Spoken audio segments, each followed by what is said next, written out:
நாம் இப்போ போய் இந்த எம்முக்கு போய் வழக்கில் வர இருந்தால் இடிக்குது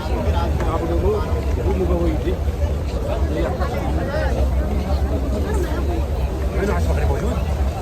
எட்டரைக்கு தெரியும்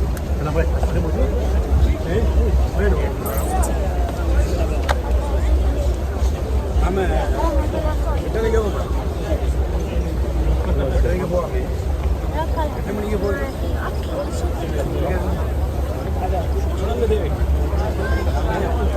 வரீங்களா காலையில் இருந்து கோணத்தில் இருந்து அடிச்சிருக்க தெரியா இல்லையா அச்சரித்தோட ஒன்று மழை நம்ம இடம் பிடிச்சி நல்ல இடம்